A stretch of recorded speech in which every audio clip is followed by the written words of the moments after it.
Olá, pessoas. Tudo bom com vocês? Meu nome é Douglas e eu sou estagiário.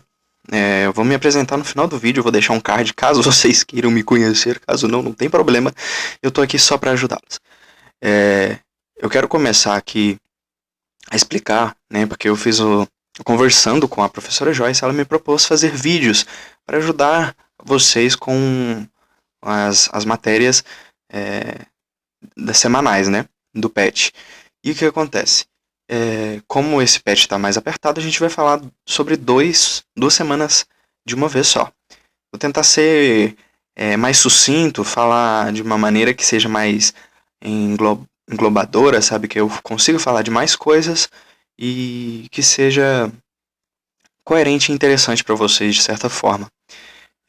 Eu resolvi começar com essa frase aqui do meu xará, né, por assim dizer, meu grande autor da vida, gosto muito, que é o Douglas Adams. Ele é o escritor do Guia do Mochileiro das Galáxias, um livro fantástico. E é sobre isso que a gente vai falar, né? Sobre o universo, a vida e tudo mais. Falando sobre a vida, eu gostaria de trazer uma reflexão, porque eu gosto muito de anime, sim, eu sou apaixonado com anime. E eu queria que vocês refletissem sobre a determinação do Naruto. Naruto, ele é um dos personagens mais determinados em conquistar, em ir atrás, que eu já vi em todo tipo de arte produzida. Ele é um dos mais batalhadores, por assim dizer. Ele não desiste, ele não desistiu, tanto é que ele se tornou Hokage. A questão que eu quero trazer é que a gente está passando por um processo, o mundo inteiro está passando por um processo muito complicado, né, a Covid, e eu sei que deve estar sendo muito difícil, para mim também. Eu tenho que dizer, está sendo muito complexo também para mim. Mas a questão é que a gente vai passar por essa e vai dar tudo certo. Como diz o All Might, do My Hero Academy, tá tudo bem agora, porque eu tô aqui. Oh my god! Eu gostaria de... Como eu vou falar de universo, eu quero fazer recomendações para vocês. O primeiro é o filme Interestelar. Eu vou até colocar aqui a música de fundo, assim, bem baixinha, para criar uma atmosfera muito interessante. E... vamos lá. Eu queria começar com uma citação, certo? Da Bíblia. Que, em Gênesis, a criação. No princípio, Deus criou o céu e a terra. A terra estava sem forma e vazia. As trevas cobriam o abismo e o Espírito de Deus pairava sobre as águas. Deus disse: faça-se luz, e a luz foi feita. Eu não vou continuar, eu só queria trazer essa reflexão para pensar como funciona essas duas visões, né? A Bíblia, ao mesmo tempo que muita gente leva ela num contexto literal, a religião como um todo, né? Ela é muito mais no sentido de inspirar a gente a pensar sobre as nossas questões. A criação em Gênesis, ela está muito mais para uma alegoria do que realmente pode ter acontecido, como a gente, cientificamente, com dados e experimentações e hipóteses, vem mostrado, está mais para uma forma de compreensão, uma forma de mastigar esse possível descobrimento de como o mundo funciona. Porque o ser humano ele é muito questionador e a gente quer saber de onde a gente veio e para onde a gente vai.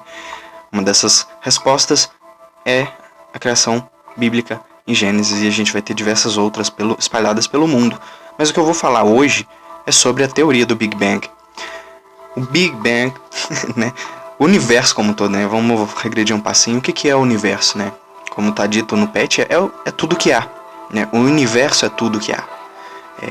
O que você, as plantas, os animais, o céu, as estrelas, o sol, tudo que há, certo? O Big Bang, ele surge como uma teoria, mas ele não levava o nome Big Bang desde o início.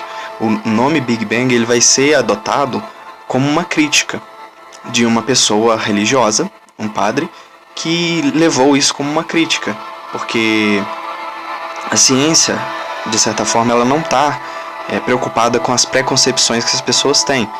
E pessoas religiosas, num contexto mais geral, têm uma certa dificuldade de aceitar as postulações que a ciência traz, certo? Mas é fantástico pensar que o universo ele é fabuloso e a gente pode descobrir cada vez mais.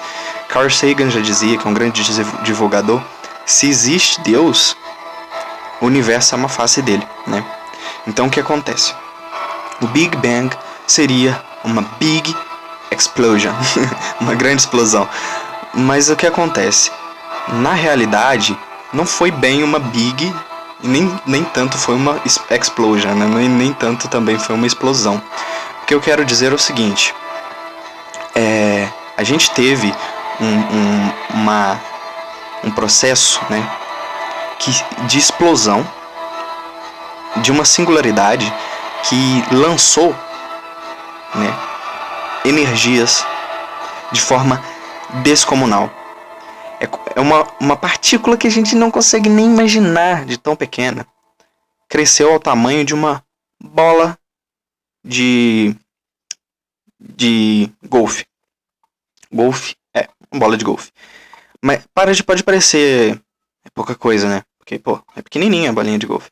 Mas a comparação que a gente tem que fazer é como se essa bola de golfe, no mesmo período de tempo, né? Durante o mesmo momento, se fosse feita a comparação, essa bolinha de golfe ficasse do tamanho do planeta Terra. E vocês sabem que o planeta Terra é bem grandão, né? E essa explosão como um todo, ela teve algumas coisas interessantes, né? Eu tô sendo bem sucinto, eu tô resumindo bastante o que eu quero dizer. Mas essa explosão, ela gerou uma coisa muito interessante. Porque o ideal seria você, durante essa explosão de energias, você criar igualmente energia positiva e negativa. E essas duas iam, ao encontrar, né, elas iam se anular. Porém, alguma coisa aconteceu que essa equação saiu desbalanceada. E a gente teve mais energia presente no universo. E isso fez com que a gente estivesse aqui hoje, certo? Essa energia começou a se misturar, começou a se agrupar e a se organizar de forma a formar os primeiros elementos do universo. E esses elementos começaram a se agrupar e formar os primeiros átomos, os primeiros elementos químicos, né, que a gente vai conhecer pelo universo. E essa aglomeração de coisas gera um caldeirão, né? Tem até uma expressão que é chamado caldeirão primordial, que é uma sopa, por assim dizer, de elementos e de coisas que cria o ambiente perfeito para a aglomeração de partículas se tornar viável. Você tem uma massa de poeira e de partículas que com o tempo vão começar a se agregar. Aqui a gente tem esse processo. Você tem essa massa disforme, né, cheia de partículas para todos os lados, e do nada, não é do nada, mas existe um porquê, eu vou voltar nisso depois, mas ela começa a se agrupar e ela começa a rotacionar, certo? E com esse rotacionamento, ela começa a se agrupar ou em grandes blocos, né, na parte central, ou em pequenas massas margeadas, né? O que eu quero dizer? O Einstein ele vem falar sobre a questão da deformação do espaço-tempo. A massa de um objeto deforma o espaço de forma diferente. Quanto maior a massa, maior a deformação do espaço-tempo. A gente tende a pensar no tecido do espaço-tempo como uma forma linear, né? Teoricamente, não. Ele passa por esse processo. Ele é convexo, né, por assim dizer. Ele vai para todas as direções. Todas as direções estão indo ao seu encontro, né? 360 graus, por assim dizer. Só que é mais fácil explicar isso quando a gente trabalha com grandes massas, assim, e plotar isso em mapas e em ideias, assim, mostrando que quanto maior a massa, mais ele deforma. Só que não é uma coisa tão linear assim quanto parece, né? Ela tem uma certa tridimensionalidade. isso, por si só, é interessante. Por quê? Porque lembra que eu falo que aqui a gente tem um monte de partículas soltas no universo e do nada elas começam a se agrupar e se organizar. Essa partícula, ela tem uma massa maior agrupada, né? Duas partículas têm uma massa maior do que uma. Quando ela deforma esse espaço-tempo, né? A linha do espaço-tempo, tecido do espaço, né, por assim dizer, ela começa a agregar outras, porque outras começam a ser atraídas para esse centro de gravidade que começa a se formar ali. Então, a partir do momento que você tem uma partícula se agregando, você cria um espaço de agregação, né, de empuxo, né, que vai trazer cada vez mais matéria para o centro daquela massa. E o que vai fazer com que a gente tenha uma escala cada vez maior e mais crescente. O exemplo que eu trago aqui é o das galáxias, né? Formação das galáxias. Você tem esse processo aqui, que eu tinha falado, né? Da poeira espacial. Depois você tem essa junção, né? Que eles começam a se formar, começam a se agrupar. E ela começa a girar por quê? Por causa do processo de calor. E a parte central, normalmente ela é mais quente que a borda. Então você tem um processo também que por assim dizer, envolve temperatura, né? E é físico, né? Porque você tem uma atração e ela vai se acontecer cada vez mais em direção ao centro, certo? Só que lembre-se, no universo não há atrito, né? No espaço não há atrito. Então essa aglomeração, ela é cada vez mais... Ela é lenta, ela é difícil de se acontecer. Mas com os milhares e milhares de anos, 14, sei lá quantos bilhões de anos do universo, a gente tem essa agregação e você tem a formação de galáxias. Você vê como esse processo de rotacionamento se dá em todo o universo, olha só. Você vê que ela está se agrupando, se ajuntando, né, por assim dizer. Esse processo, ele vai gerar o nosso sistema solar também. Mas isso é uma coisa muito macro e micro também ao mesmo tempo, porque lembre-se, tudo que existe hoje saiu de uma partícula primordial, certo? E agora a gente tem espalhada no universo como um todo diversas massas de matéria para todo lado. E poeira.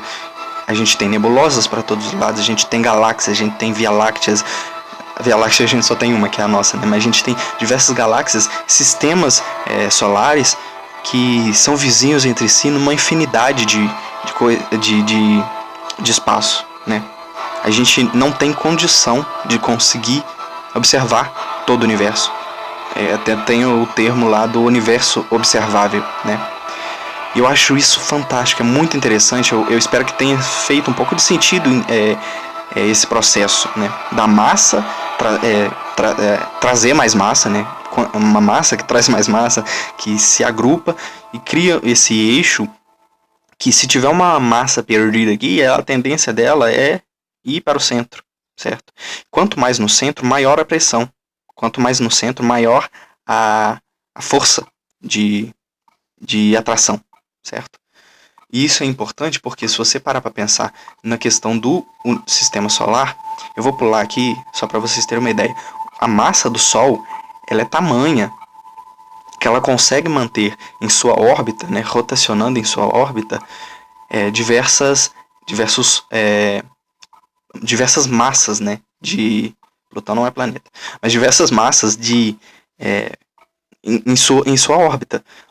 Lógico, a gente aqui está trabalhando com espaços pequenininhos para representatividade, mas isso é uma distância descomunal. A gente não tem essa proximidade entre os corpos, né? E não é só os corpos que existem. Aqui também existem partículas, meteoritos, meteoros, enfim, existem diversos outros corpos aqui presentes nesse espaço, mas a gente tende a representar o sistema solar somente com os planetas, menos o Plutão.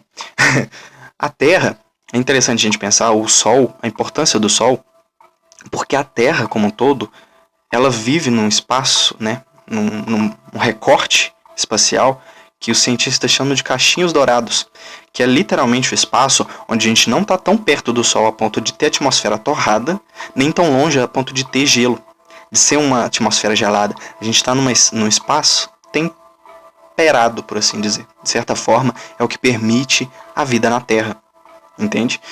Voltando a isso, só para a gente fechar o conteúdo, assim, para a gente ter tido um certo conhecimento mais abrangente, a tendência de tudo é se juntar a um nível que tudo se encontra ao mesmo ponto.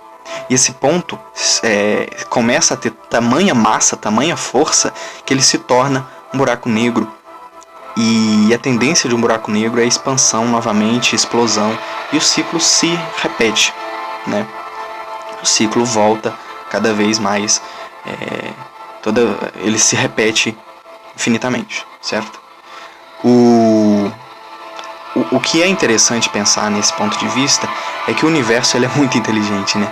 E uma das formas mais fáceis de você... vou mudar aqui.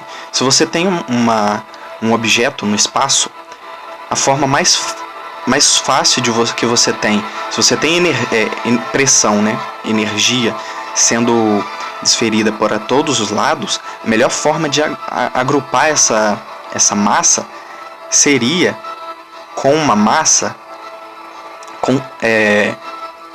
redonda, né? Uma forma circular, porque aqui você tem da massa, né, central, que tudo puxa para o centro. Você tem a massa central aqui que traz tudo de forma extremamente equilibrada, por assim dizer. Então toda essa massa que está sendo aplicada, toda essa força que está sendo aplicada do centro, trazendo tudo para o centro, faz com que a forma mais perfeita de aglomeração, né, de agregação de matéria, seja uma forma arredondada, né, circular. Só que a Terra, vocês podem perceber que ela não é bem um círculo, né? Ela tem um formato circular que a gente vai chamar de geóide. Essa é a forma da Terra, parece mais uma batata. É isso que define, né, o nosso planeta. Ela não é esferoide, né, nem elipsoide, certo? Ela é geóide, é a Terra, é nós. É o que a gente vive. Por isso que o que dizem que a Terra é plana não faz o menor senso, não tem o menor nexo com a realidade, porque o sistema como um todo, quando a gente pensa desde a formação do Big Bang até agora, ele foi moldado no sentido de privilegiar esse tipo de forma, certo? O círculo, o globo, né? De certa forma. E o universo, gente, é uma coisa fantástica, maravilhosa. E que, lógico, aqui eu não consegui nem arranhar, só queria trazer um pouco mais de apanhado para vocês entenderem o universo de uma forma um pouco mais global, assim, um pouco mais, menos abstrata, um pouco mais, uma coisa aqui que se encaixa naquilo ali, entendeu? Mas eu não pretendo aqui ser 100% correto nas coisas que eu estou trazendo. Eu estou sendo bem sintético e bem superficial, por assim dizer, porque existem diversas coisas. Existe um universo primitivo que a gente tem que começar a pensar como essas partículas se agregam, depois você tem que pensar como que essa matéria e como que a energia, o calor, a temperatura vai influenciar nessa agregação e tal.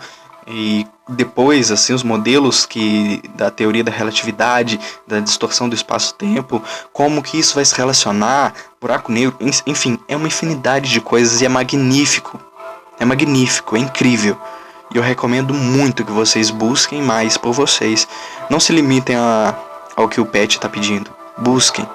Tentem ao máximo o conhecimento, porque é fantástico. Conhecer o universo nos faz nos conhecer melhor. Tem uma frase do Carl Sagan que é basicamente isso: nós somos uma forma do universo se conhecer, certo? Eu queria agradecer. Como eu disse, eu vou encerrar por aqui e vai ter uma tela final que vai minha apresentação, né? Quem sou eu? Caso vocês queiram, é só clicar lá para me conhecer. No mais, É isso, eu volto assim que possível. Um abraço, muito obrigado. Vai dar tudo certo, a gente tá todo mundo junto.